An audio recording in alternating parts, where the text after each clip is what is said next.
ప్రముఖ ఆంగ్ల దినపత్రిక హిందూ విశ్లేషణ ప్రకారం మోడీ పాలనలో పెట్టుబడిదారీ సంస్థలకు సుమారు 8 లక్షల కోట్ల రూపాయలకు పైగా రాయితీలిచ్చారు. 8 లక్షల కోట్ల రూపాయలకు పైగా ప్రభుత్వ ఖజానాకు గండిపడ్డది. ఆ రాయితీలు ఇచ్చి ఉండకపోతే 8 లక్షల కోట్ల రూపాయలకు పైగా అదనపు ఆదాయం ప్రభుత్వానికి వచ్చి ఉండేది. అంటే ప్రైవేటు సంస్థల కోసం ప్రభుత్వ ఖజానా నుంచి ఇంత పెద్ద ఎత్తున రాయితీలు ఇవ్వడానికి ప్రభుత్వం సిద్ధపడ్డది.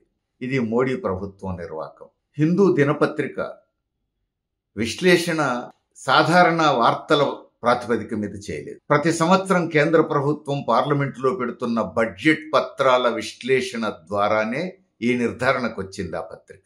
అంతేకాదు, సరిగ్గా ఈ మోడీ పాలన కాలంలోనే 10 లక్షల కోట్ల రూపాయలు బడాబాబులు బ్యాంకులకు ఎగ్గొట్టిన వాటిని మాఫీ చేశారు. పారుబకాయిల పేరుతో, మొండి బకాయిల పేరుతో రద్దు చేశారు. అంటే కరెక్ట్గా చెప్పాలంటే 9,90,000 కోట్లు, అంటే సుమారు 10 లక్షల కోట్లు. అంటే మోడీ పాలనలో 10 లక్షల కోట్ల రూపాయలు పెద్ద పెద్ద పెట్టుబడిదారులు ప్రభుత్వ రంగ బ్యాంకులకు ఎగ్గొడితే మాఫీ చేశారు. ఆ ప్రభుత్వ రంగ సంస్థల్లో, ఆ ప్రభుత్వ రంగ బ్యాంకుల్లో ఉన్న డబ్బు ప్రజల డబ్బు, ప్రజలు దాచుకున్న డబ్బు. రెండో వైపు 8 లక్షల కోట్ల రూపాయలకు పైగా రాయితీల రూపంలో ఇచ్చారు. మనకు తెలిసిందే, పెద్దోళ్ళకిచ్చేది రాయితీ అని పేరు పెడతారు, పేదలకిచ్చేది సబ్సిడీ అని పేరు పెడతారు. రెండింటికి జరిగేది డబ్బు ఖర్చే. ప్రభుత్వ ఖజానా నుంచి ఖర్చు పెట్టడమే. పెద్దోళ్లకు రాయితీ పేరు మీద ఖర్చు పెడతారు, పేదలకు సబ్సిడీ పేరు మీద ఖర్చు పెడతారు. ఇప్పుడు రాయితీలు ఎంతైనా ఇవ్వచ్చు. ఇప్పుడు మోడీ ప్రభుత్వం హయాంలో సబ్సిడీలు మాత్రం ఇవ్వడానికి వీల్లేదు. ఇప్పుడు మనం చూస్తున్నాం, రైతు రుణమాఫీ అంటే డబ్బులు లేవంటారు, విద్యా వైద్య రంగాలకు కేటాయింపులంటే డబ్బులు లేవంటారు, విద్యారంగాన్ని ఏకంగా నూతన విద్యా విధానం పేరుతో ప్రైవేటీకరణే చేస్తున్నారు. దానికి చట్టమే చేశారు. నూతన విద్యా విధానం పేరుతో మోడీ ప్రభుత్వం చట్టమే చేసింది.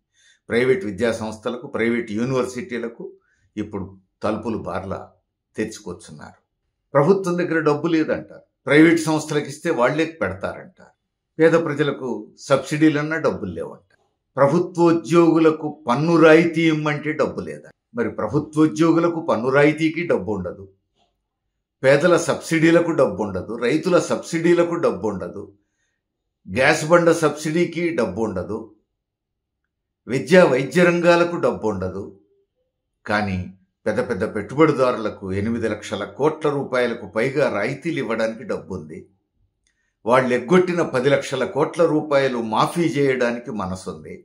అంటే మోడీ పరిపాలనా కాలంలో ఎగ్గొట్టిన 10 లక్షల కోట్లు, రాయితీ పేరుతో 8 లక్షల కోట్లు, అంటే మొత్తం 18 లక్షల కోట్లకు పైగా పెద్ద పెద్ద బడాబాబులకు దోచిపెట్టింది మోడీ ప్రభుత్వం. ఇదంతా ప్రజల డబ్బు.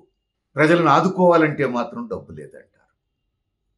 ప్రజల గోళ్లు ఊడగొట్టి వసూలు చేసేటువంటి డబ్బు ఈ రూపంలో బడాబాబుల బొజ్జలు నింపడానికి ఉపయోగిస్తున్నారు.